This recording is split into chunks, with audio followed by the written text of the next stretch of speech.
वाढत्या तापमानामुळे मराठवाडा होरपळत असताना दुसरीकडे पाणी टंचाईची समस्या सुद्धा अतिशय गंभीरपणे पुढे येताना पाहायला मिळते। आता मी छत्रपती संभाजीनगर जिल्ह्यातील पैठण तालुक्यातील आडूल तांडा या गावात आहे। आपण बघतोय या गावात जे आहे ते गेल्या अनेक वर्षापासून पाणी टंचाईचा सामना नागरिकांना जे आहे ते करावा लागतोय। गावाच्या शेजारी जे आहे ते एक विहीर आहे आणि या विहिरीत जे आहे ते तळ्याच्या माध्यमातून पाणी सोडलं जातं आणि हे पाणी जे आहे ते हे सगळे नागरिक आपल्या रोजच्या वापरासाठी वापरताना आपल्या ठिकाणी पाहायला मिळतात। अगदी आपण बघतो या विहिरीच्या तळाशी हे पाणी गेलंय आणि या विहिरीतून जे आहे ते अशा पद्धतीनं हे सगळं पाणी शेंदलं जातं। अगदी सकाळची सगळी कामं सोडून जे आहे ते महिलांना या ठिकाणी पाणी भरण्यासाठी यावं लागतं। छत्रपती संभाजीनगर जिल्ह्यातील अनेक गावांमध्ये हीच परिस्थिती पाहायला मिळते। खरं तर उन्हाळ्यात शेती कामं असतात, मात्र ही सगळी कामं सोडून फक्त पाणी भरणं हाच या महिलांचा दिवसभराचा दिनक्रम झालाय। आपण बघतोय या सगळ्या जे आहे ते विहिरीला अशा प्रकारे महिलांचा वेढा पडल्याचं चित्र आपल्याला पाहायला मिळतं। अगदी लहान मुली सुद्धा या ठिकाणी पाणी भरताना आपल्याला पाहायला मिळतात। अगदी जे आहे ते कवळ्या वयात यांना जे आहे ते पाण्यासाठी अशी पायपीट करावी लागते। या ठिकाणी काही महिला आहेत त्यांच्यासोबत सुद्धा आपण संवाद साधणार आहोत। गेल्या किती वर्षापासून जे आहे ते अशा पद्धतीने यांना पाण्याचा सामना करावा लागतो। काय सांगाल? अतिशय भीषण पाणी टंचाई आहे, काय परिस्थिती आहे गावात? हे गावात पाण्याचीच परिस्थिती आहे, दुसरं काय पाणीच नाही आम्हाला। ढोर बकरे आम्ही म्हातारे माणसं जाव कवर, म्हातारे माणसाला हांडे उचलते का? नाही उचलत ना। आम्ही मरायला आलो ना, नाही आम्हाला कोणी पोरी सोरी देत नाही ना, पोरायला पाणी नाही तर काय करा आम्ही? आता हे सुना कसे सुना शेत येतात, मग आम्हाला पाणी नाहीत मग काय आम्ही काय करा? 8-8 रोज न का करीत नाही आंघोळी, आम्ही काय करणार आहे तुम्हाला असं सांगत आहेत ना। आता हे पाणी हे कसं शेंदा आम्ही शेंदाला गेलं मेलं याच्यात कसं येर मध्ये बकेट सोडीत वडता येतं का? वडता येत नाही ना आम्हाला। मग आम्ही पाणी प्या कसं राहा कसं? आम्हाला कोणी पोरी देत नाही आमच्या पोराला, तुम्हाला हे असं पाणी शेंदा लागत। ते याला येतं तर नळाला येतं, हप्त्यात 15 दिवसात एकदा येतं। ते बी पाणी एक ड्राम न तर 1.5 ड्राम झालं, ते पाणी झालं। मग ते पाणी हप्ताभर पुरतं का आम्हाला? हप्ताभर पुरत नाही ते पाणी। बरं मला सांगा, तुम्ही म्हणतात की गावात कोणी पोरी देत नाही, पाहुणे काय म्हणतात? पाहुणे म्हणतात ना पाणी नाही हे गावात, पोरी कस द्यायची असे म्हणतात ना लोक। हे गावात तर पाण्याची कुठं सोय नाही आणि पोरी देऊन काय करणार आहे? किती नवरदेव असतात आता गावात बिन लग्नाचे? नवरदेव लई आहे, सांगायला गेले ना 25 भरत असते नवरदेव। पोर आहे आमच्या वाडीत 25 पोरं असते। असं झालं का खरंच की पाण्यामुळे सोयरीक नाही झाली? हा झालं ना, मडत येत नसतं सोयरी की पाहून येते तर यायला कुठं पाणी नाही, पाहते तिकडं पाणी नाही यायला आणि पोरी कस द्यायची असं होतं ना। 25 पोरं असते ना आमच्या वाडीत, ते बी कसे पोर आहे आमच्या इथं?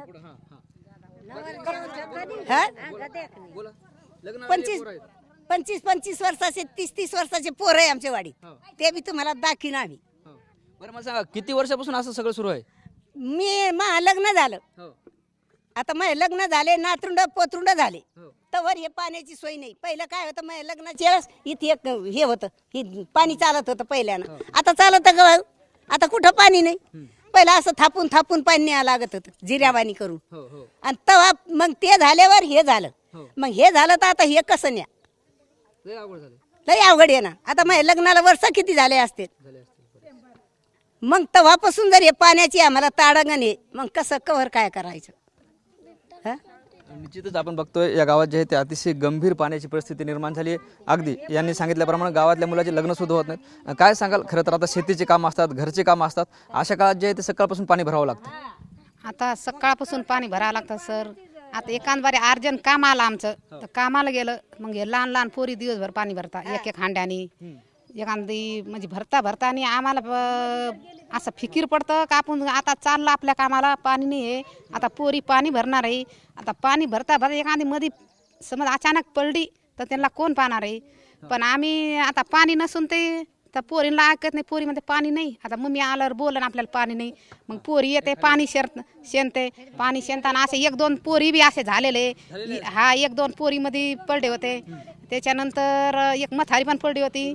बस म्हातारी पडल्यानंतर मग आम्ही सगळे महिलांनी काय केलं, आपण म्हणलं ग्रामपंचायत जाऊ। आता आपल्याला काय, आपण गरीब आहे, आपण काय नोकरीवाले नाही आहे, आपल्याला थोडं शेत आहे, मग आपण कामाला जातो। आता कामाला गेल्यावर आपल्याला तर पाणी लागतं ना सकाळी, मग आपण गेल्यावर मग आता काय करावं? हे पोरी शाळा सोडून दिवसभर एरीवर शेणता काऊन? मम्मी आल्यावर आपल्याला बोलन पाणी नाही आहे, आपल्याला बकरीला पाणी नाही आहे, गाईला नाही आहे, म्हशीला नाही आहे, थोडं तेच लागन। मग आपण गेल्यावर पोरी तसे कामं करता, मग ती एकांत पडली झळली तर ते आपल्याला तिथं आठवण येते का आता पोरी काय करत असन घरी. मग आम्ही ग्रामपंचायतमध्ये गेलं तर ग्रामपंचायतमध्ये ते म्हणले आम्ही टंकर सोडतो म्हणजे तुम्हाला. त्याला झालं 1-1.5 वर्ष. मग आपल्याला वाटतं टंकर बी आज आपण वरचे घेऊ भरून ड्राम वगैरे. ते म्हणे ड्राम वगैरे नाही भरणार म्हणे तर आम्ही एरी सोडू. म्हणलं एरी सोडल्या. एरीत एकदा सोडल्यानंतर एवढी भीड होती. मग लोकांना कसं वाटतं वरचं पाणी भरून घ्या. शेंदाला आपल्याला तकलीफ होती ना तर आपण वरचं पाणी भरा. तर वरचं भरल्यावर मग आपल्याला जास्त तकलीफ नाही होणार. त्याच्यामुळं असं एकदा झालं एकदा टँकर आले असे भीड झाली गावातली. त्याच्यात म्हणजे 4-5 लोक मध्ये पडले. तेव्हापासून याच्यामध्ये सोडत नाही पाणी. मग सोडत नाहीत मग काय इलाज केलं त्यांनी तर तळ्यातलं पाणी सोडलं. मग आमचं म्हणणं आलं तुम्ही तळ्यातलं पाणी सोडतं मग आमचे लोक हे पाणी कसं पिणार आहे. हां त्या म्हणजे आता असं म्हणल्यावर असं कोणी असतं एक अर्ध ते काय म्हणते तर हे पाणी पिऊ नका तुम्ही जारचं आणि आम्ही तर जारचं पितो ना. आता कोण पितं एरीचं पाणी. हां मग विकत घेऊन पितं मग ते किती पाणी प्या. आता आम्हाला रोजचं कामाला जाणं लागतं. आणि एकांदवारीला आम्ही सकाळी गेलं का कुठं पाहुण्यारावळ्याकडे गेलं आणि तिथं राहिलं मग घरी पाणी नसल्यावर कोण आणणार आहे पाणी आहे का. मग इलाज नसल्यावर पोरी काय करते हेच पाणी पिते. मग हे पाणी पिल्यावर ते बेमार पडते. मग बेमार पडल्यावर मग काय करा मग त्याला दवाखान्यात दाखला. आता ते ना इलाज आहे ना गोष्ट. मग आमच्या गावात हे काऊन नाही सुविधा. आता आम्ही मतदान आलं याला सरपंचाला सगळं देतं ना मतदान देतो हे देतो मग ते काऊन नाही पाण्याची. बघतोय अतिशय गंभीर अशी समस्या आहे. कधी कधी हे सुद्धा पाणी प्यावं लागतं त्यामुळे आरोग्याचा सुद्धा प्रश्न निर्माण होते. काय सांगाल गावात नळ येत नाहीत का. नळ काय 15 दिवसात एकदा येतो. मग ते 15 दिवसात काय पाणी पुरवतं का आम्हाला. हे पाणी हेच पाणी आहे आणि हेच पाणी प्यावं लागतं. मग हा नळाला बी हेच पाणी येतं. मग नळाला पाणी हे आल्यावर तर मग पोरं काय म्हणणार हे पाणी आलं तर आपण पिऊ. मग हे पाणी प्याल्यावर तर दुखणं येतोच ना. मग दुखणं आल्यावर मग न्यायचं दवाखान्यात आणि जायचं पळू पळू.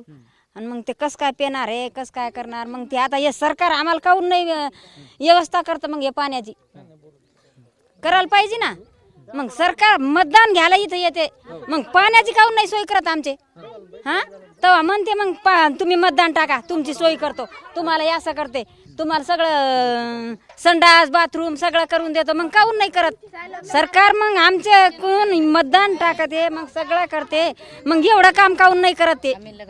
हां एवढं काम काहून नाही करत सरकार.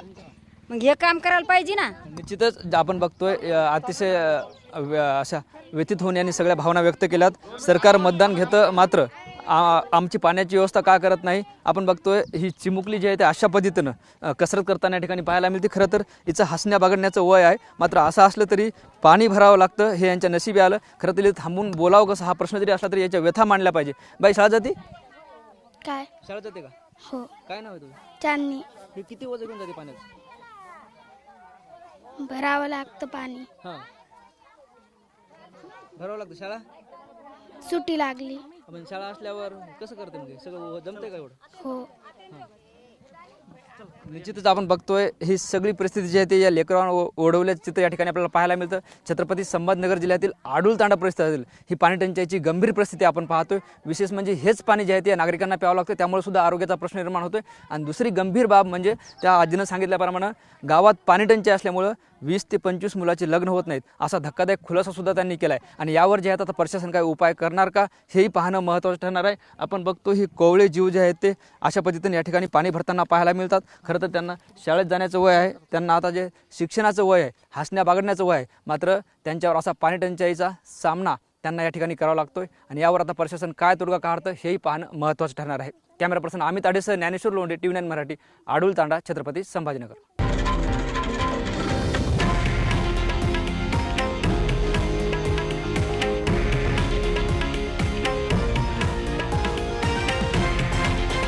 हे आहे देशातील नंबर 1 न्यूज नेटवर्क आणि आपण पाहत आहात TV9 मराठी, एकमेव.